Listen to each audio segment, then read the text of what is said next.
Well, we got a special treat for you guys looking at the market through the eyes of an actual seller. Not you're going to hear a little bit about what navigating the luxury market, buying and selling a property all at the same time.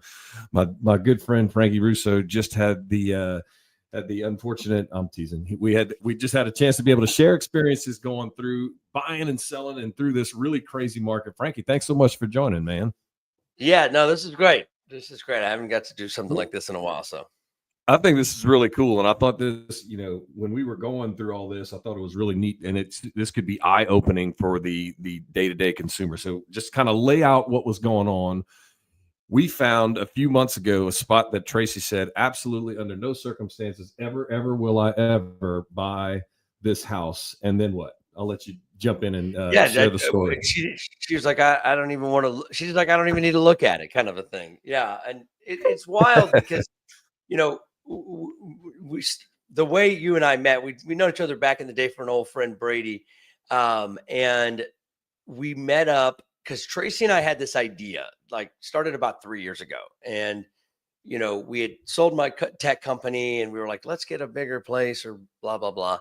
And so we started looking around, and we had this idea, like maybe we could save money by talking to each one of the listing agents. So like not having a buying agent and like thinking, okay, if you go to the listing agent, maybe that's going to somehow magically get us a better deal. And that's how we ran into you, because you were listing a house, I think on the Tesh or something like that. And, I really liked your style. So, that started a very long journey of looking at a lot of houses that ended up turning into nothing. 3 years, folks. And played a long game. yeah, that's right. Yeah, exactly.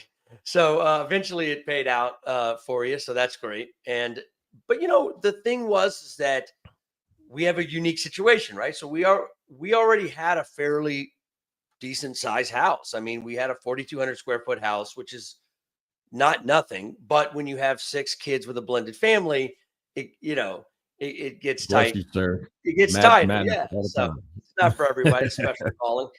But anyway, yes. So when they were little, like, small yard, tight space, for the yard part was kind of nice. We had a courtyard wall and whatnot, and it was safe, and private. And so it's all good, right? And then they start digging holes in the yard or like trying to play baseball in the middle of like a small patio area.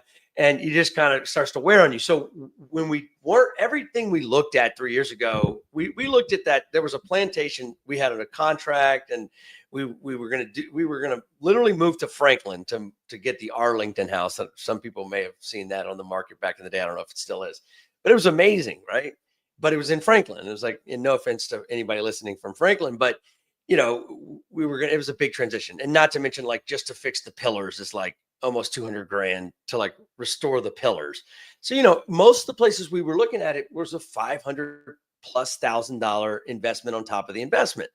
And, for us, with all the different moving parts of, my work and her work and kids, and everything else, it's like getting into that type of a like money pit style, like transformation thing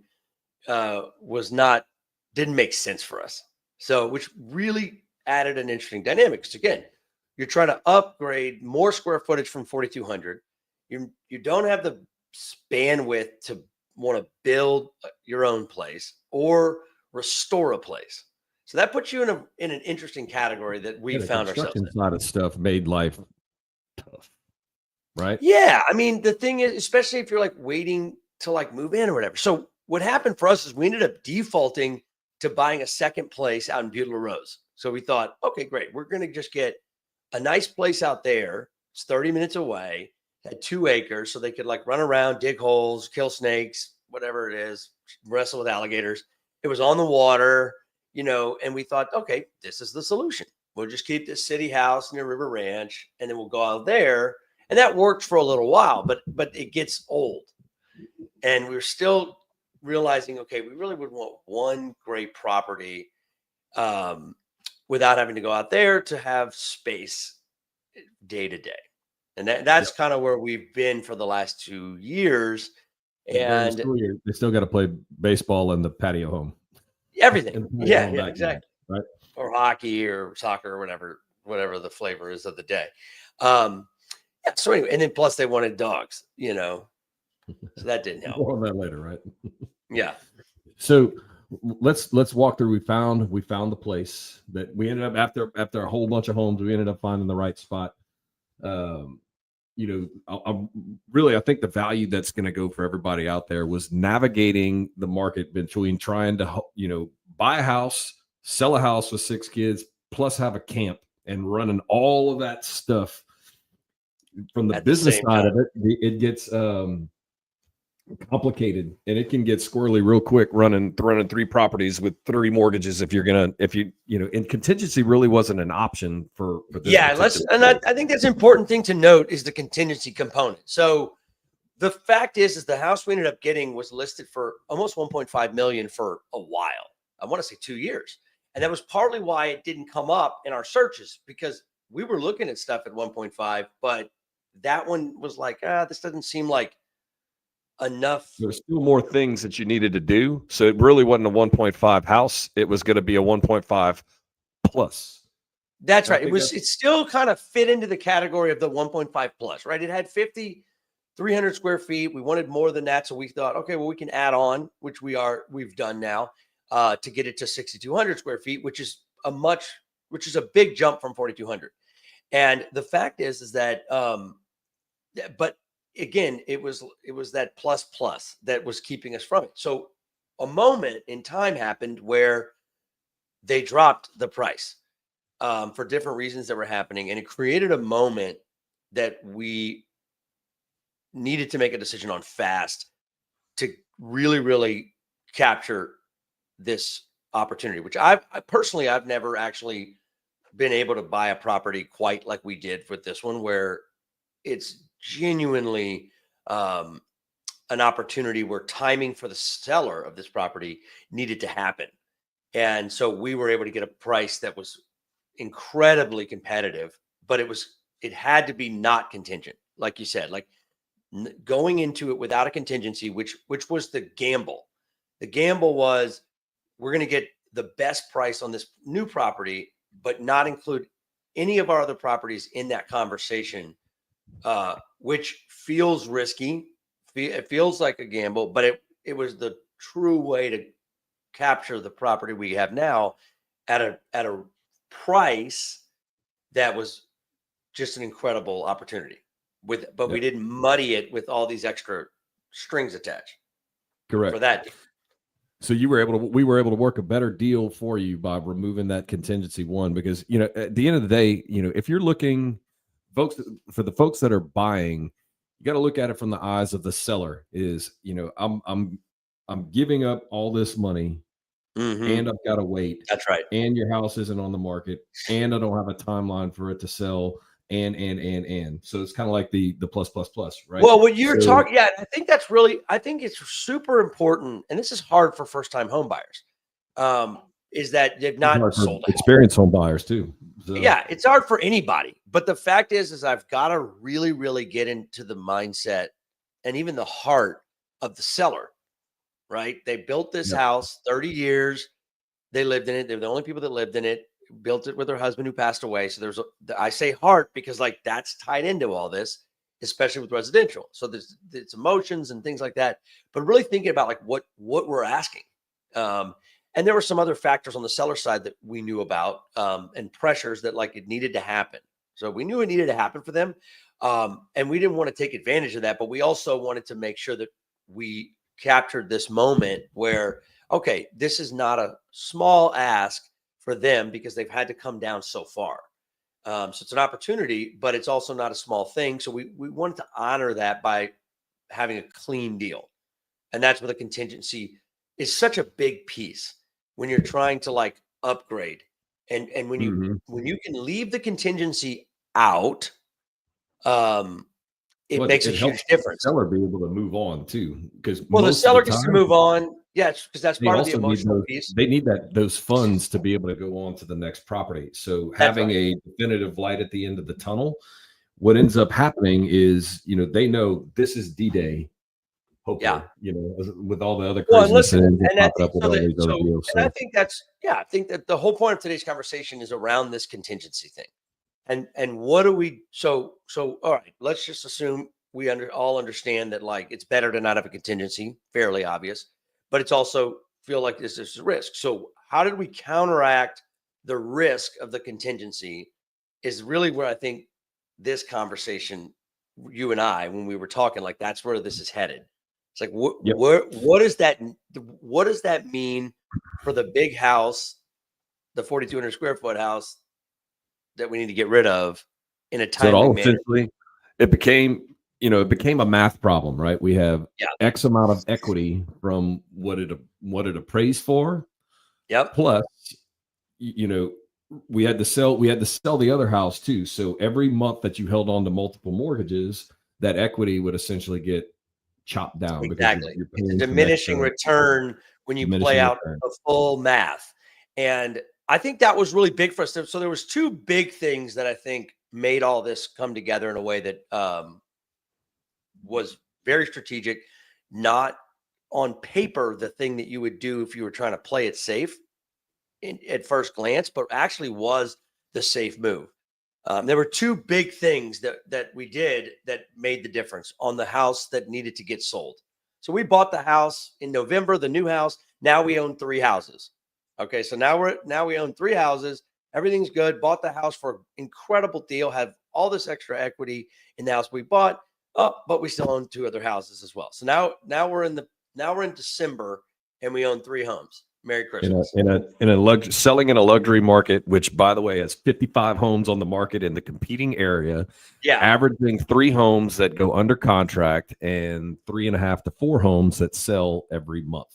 Yeah. So keep in mind, we did the no contingency, looking at the market, knowing that like most houses at $950, $1 million around here currently take about on the market for about a year. Yep. Yeah, about a year. So we're like buckling down for a year, thinking, okay, how can we beat that year? So, and ideally the idea and the conversation was, and you guys grabbed this and ran with it, which is awesome, is we got to be one of the best 3 homes that are on the market. So how do we do that? Yeah. We take a look at, if I'm coming from the eyes of the buyer, what needs to be done that would be cumbersome to move in and not have to do plus like you guys did, right? And 6 kids probably shouldn't be a surprise that paint was something that needed to get done. Yeah, exactly. So one of the biggest things, the hardest thing to do as a seller is to detach from what you think the value of your home is.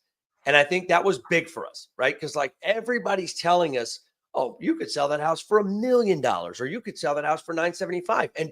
And by the way, this is big. It appraised for, I think, $950 or $955. So you have an actual appraisal with a bank, because we decided, okay, cool, let's do a HELOC on the one that we have, and then make it easy for us to put a bunch of like just tons of money down on the new one. All right, great. So we knew the value from the appraisal and the bank was $950. So keep that in mind too, is that you got $950. People are saying, oh, you could sell this thing for $975. This thing's beautiful, blah, blah, blah. And so from that moment, we were like, hey, what do we do? Because the other thing on top of the appraisal was that we knew, like you said, paint. So we spent almost $30,000 making it feel new. So that was the first part. So now you're 30,000 deep while you own 3 houses and 4 mortgages, right? You go in another deep 30,000 to try to get this thing fixed up, which by the way takes 6 weeks to happen on top of that, and couldn't start till we got into the other house. So now we've lost 6 weeks. It's the holidays, plus you're spending 30 grand. Okay. Yeah. And this was the next thing we decided to do on top of all that, to double down and list the house for $25,000 less than appraisal after spending the 30 grand to make it feel new. And I think that decision was the most important decision we made in all of this. So 12 months average on the market, we were under contract, and how much? How long? Normally is 12 months or whatever it is. We were under contract, I think, in 4 days or 3 days. It was something silly. Two offers. 2 offers in 4 days. Yeah. So, and what's in a market that was so soft, and watching people over and over again keep dropping their prices. And we went back and forth important because this is actually what ended up happening in the house that you bought. They started off super high with room to negotiate.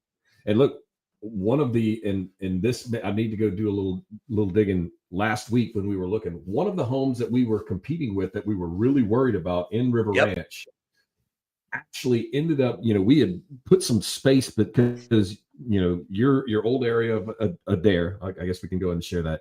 It's not that it's not as desirable. It's not as many sales, not as big, but it didn't have the gravitas, so to speak, that River Ranch. Right. There's an extra flair of that River Ranch brings. And also the square footage price with it. We were competing ideally against multiple River Ranch homes, which not, if anybody's putting any bets, most people would say that they would go to a River Ranch over the area that you were in. Even though I thought you had a great house, you had a nicer house than some of course. Yeah, River Ranch, it's got a golf cart vibe, it's got the country club and all that. So it's got the tennis courts. So yeah, if you could choose, if it was apples to apples, you go to River Ranch, except for the square footage prices is you're paying a premium, an extra 100 to 200 grand at least, for the same house to be 3 blocks down the road. So if that's what you're into, which I never was, but people are, right? Because they're when you buy a house of this size, you're playing the masses, right? Yeah, and you're also buying. Yeah, the River Ranch is about buying status, and buying a larger house that has all the extra stuff in it is a lot of times about that, which is part of the problem. But I don't know if we want to dive into that.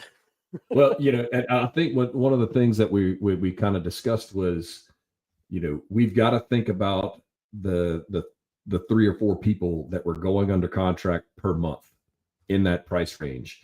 That's and right. Where would most people go, and why would they do that? And taking the emotion out of it. And I thought you guys did a great job of pulling your seller hat off, because what ended up happening was, look, we'll throw that number out. It was over $10,000 a month in mortgages for the 3 properties. Yeah. That's nothing to sneeze at. That's a lot of money. I want to say it was 12. 12. Even so, every month, in this, we did a little bit of a value bet, right? Where you go 25,000 below appraisal. List or below appraisal to be able to go and put it on the market. But in 2 months, that equity that you would have saved wiped out. So if you've been on the market still, 4 or 5 months, 6 months later, all of that equity that you had would have been gone. Factoring in the diminishing returns. I think that was the cool thing about the matrix that we ended up putting together, was that there was the diminishing returns of the interest at the $12,000 a month. Then you had the fact that you're racing against a market which was already soft, and it's probably, I don't want to say this out loud and hurt any realtors out there, but it feels like it might be even softer now with people not sure. Luxury, who knows? Luxury is just tough, higher. Luxury, it's a wild card. Yeah, it's a wild card. Yeah, and it's just less. There's just less buyers in this market, at least for when you get close to that $1 million mark.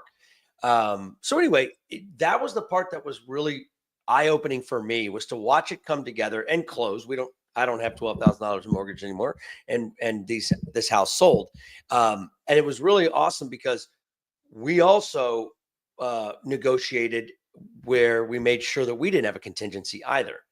And so all the deals that put this together were all without contingencies, but had different parameters built in for the appetite of each buyer based on timing, right? And so we made sure on the house we bought, we did it fast. For our buyers, we said, look, no contingency, but we'll give you a little more time.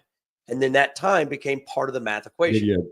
Give you your definitive window at the end of the deal. And one thing I'm actually going to pull back to, and I thought you guys did a great job. I had talked about, all right, so when we're looking at our competition that's on the market, we take our seller hat off and we put our buyer hat on. And one thing that you told me kind of stuck with me was, if like Frankie was like, well, Robbie, how often do people, I want to leave room to negotiate, which is something that's very common with sellers. I want to leave room to negotiate. And I asked you, I was like, man, when when the house that you bought ended up coming up on the market and it was a hell of a deal, did you know it was a hell of a deal? Or are you like, oh man, there may be some more room where I can go and wiggle around? Yeah. So I definitely knew it was a hell of a deal. Now, my wife, she's the type, I think my wife learned a lot in the last 12 months on real estate. And, but she was just kind of going with her gut or whatever, like completely uninformed gut, and offered a number that I felt was offensive. Honest to Well, no, God. I am talking about a dare. So Oh, the oh idea yeah, I with know, but like, the idea with but the dare the was like, process, I know, but the if I'm looking, process, but I if I'm know, but looking from a the buyer's reason I knew, perspective is, is this a right, good deal, or a is hundred this in percent. line with everything But else, when or you are asked these people me, crazy? correct, right? But the house we bought, when we I'm bought it, referring to a dare right now. I Is kind know, of what we were talking about, right? I know So you are. I know you are, but okay, the only reason that we were able to get on board with the Adair strategy is because of what you just said. I knew when we bought the new house, I knew what we were getting for that Mhm. price. Like, and it didn't Yeah, matter what the windows looked like or if they needed to add a pool. It didn't matter because I knew you had it. how well we bought it for $170 a square foot Yeah, in a market that costs 250, 300 to build. Like, I knew what I was buying. Like, and I liked the way it looked, and she liked it enough. And it was like, okay, cool. And what I'm saying is, what I hear you saying is that, like, because you asked me a question, you said, did I know it was a good deal when we bought the $170 a square foot house? Yes. And so I knew that going in. So I didn't feel like I needed to negotiate as hard to, like, blah, blah, blah. So back to Adair. So it took me a while to buy into it, but it was the other house transaction that got me there, right? To really ah, buy into your concept. That's why I'm saying this. That's what gotcha. got me there, Robbie, is that, like, when you first told me you told me and Tracy to list Adair at 925 months before we agreed with you. Months Mhm. before we agreed with you. We ended up listing for the price that you originally said 6 months before. When you sat down, I said, this is what you should do, is be competitive out the gate. Don't play this game where you know it's inflated. They're going to come, like, beat you down on the price, and then you're going to land on something that makes them feel like they got over on us or something like that, right? Kind of old school used car sales. You were like, let's skip all that. And at first I was like, man, I don't know, man. But you said you originally landed on a price. You set a price that it took us that whole other process, by the way, and that whole journey of buying this other house to be okay with saying, all right, cool, we'll spend 30,000 and go 25,000 off of appraisal to list it. Like, not like, oh, this is our final number. Like, we listed it at the number we wanted, and we essentially got it. We did get it. So that's the wild part, is that the art of listing it at the real price you want, as opposed to playing this game that kills the time, with a house that already time is against you because the interest and the market and the Mhm. time on market that we already knew was the norm.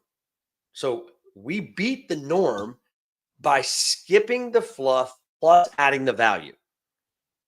Right? Yeah. We added the value of the 30,000 to make this thing feel new when you walked in, which we could have not done, right? And then all of a sudden now we've got this long inspection process, and we end up what? And for the 925 most minus part, 30. You end up at 900 anyway.